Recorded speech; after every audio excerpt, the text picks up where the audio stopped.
पुनः आपका स्वागत है हमारे ऐप में और हमारे ग्रुप में। मैं सुनील स्वराज, भारतीय लोक नायक पार्टी का प्रदेश अध्यक्ष और हाई कोर्ट के एडवोकेट हूँ। हमारे साथ चौधरी सर भी हैं और चौधरी सर एडवोकेट हैं और इनकी प्रैक्टिस बहुत अच्छी चलती है, बहुत कानूनी विशेषज्ञ हैं। और राहुल गांधी के मुद्दे पर हम लोग बीच में चर्चा चल रही है कि राहुल गांधी जो विदेशों में बोले हैं भारत के लिए, वो कितना सही है, कितना गलत है, क्या वास्तव में विदेशी धरती पर ऐसा बोला जाना चाहिए।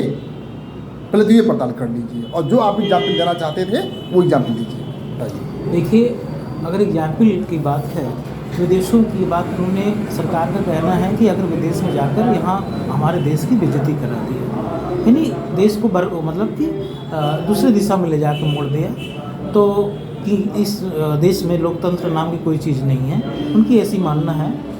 और विदेशों में जाकर भारत की जो चीज़ों को उन्होंने बताया है और नीचा दिखाया है, उनकी वजह से भारत को नीचा दिखाया है। तो देखिए, अगर एक एग्जाम्पल ले लें, आपको पता होगा मेहुल 14,000 करोड़ रुपया लेकर चला गया और ब्रिटेन में था। 10 महीने बाद इनकी सीबीआई वो करती है और उसके बाद एक छोटे से देश में वो जाकर वहाँ का निवासी बन जाता है। निवासी करने के बाद यहाँ की जो सरकारें हैं, जो सीबीआई है, वो ऐसे ऐसे छोटे छोटे चीज़ बात कर ली कि उसको तो परंपरागत से ठेंगा दिखा दिया और ला नहीं पा रहे हैं। 14,000 करोड़ का मैटर है, जबकि एक छोटे से क्या उसमें बेइज्जती नहीं होती कि एक व्यक्ति को एक छोटा सा देश है, छोटा सा इंग्लैंड का देश है, उसी में जाकर वो बस गया। बसने के पश्चात वहाँ से अब कहते हैं कि 170 या 80 देश के साथ हमारे ऐसे समझौते हैं कि कोई भी चीज़, जबकि इंटरपोल से रेड कॉर्नर भी जारी की गई। रेड कॉर्नर जारी का अर्थ से ये हुआ, वो कहीं भी रहे जो देश रहेगा तो कम से कम वो गिरफ्तारी का जरूर कराएगा और देश को सौंपेगा। लेकिन उसके तहत भी इन्होंने कुछ ऐसे क्लू दे दिए कि जिससे वो खारिज हो गया। और वहाँ पास उन्होंने कहा कि नहीं, अब वहाँ दूसरे देश को मान्यता मिल गई, वहाँ का सरकार अनुसार कार्य करेगा, और कुछ नहीं कर पाए आज तक। आज ये समझ लीजिए कि 18 के बाद ये चलिए अब 23 आ गया। आप समझ सकते हैं कि इनकी सीबीआई, ईडी और क्या कर रही है।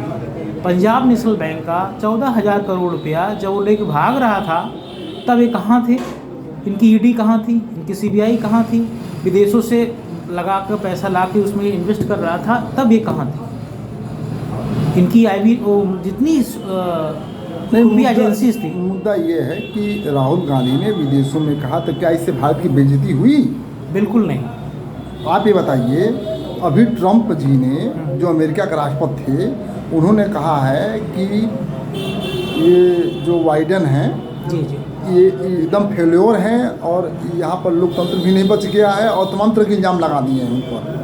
वो भी तो पूरा विश्व देख रहा है, पूरा क्या इससे अमेरिका बदनाम हो गया? क्या अमेरिका की बेइज्जती हो गई? लोकतंत्र की यही खूबसूरती है कि आप अपने बातों को अपने ढंग से रख सकते हैं। अब ये कोई अर्थ नहीं हुआ, अगर मान लीजिए कोई बात रखी गई है तो उस बात जांच पड़ताल की जाए कि ये सही कितना है। नहीं, मेरा जहाँ तक मानना है कि जो लोकतंत्र है, ये लोकतंत्र बहुत ज़्यादा स्पेसिफिक किसी राष्ट्र का नहीं होता है। हर राष्ट्र में लोकतंत्र है, हर सारे लोग देख रहे हैं। कार्ल मार्क्स ने तो कहा था कि देश के मजदूर एक हो जाओ। क्यों कहा था? क्योंकि वो जानते थे कि जब तक देश के मजदूर एक नहीं होंगे, जब तक लोकतांत्रिक प्रक्रिया पूरे विश्व में नहीं होगी, तब तक न्याय नहीं मिलेगा। जो बुजुर्गा वर्ग, सर्वहारा वर्ग की जो बात कही गई है, उसमें न्याय कब मिलेगा? जब हम अच्छे लोकतंत्र में जिएंगे पूरे विश्व में मानवता के आधार पर। और भारत तो बस धर्म कुटुंबकम की बात तो करता ही करता।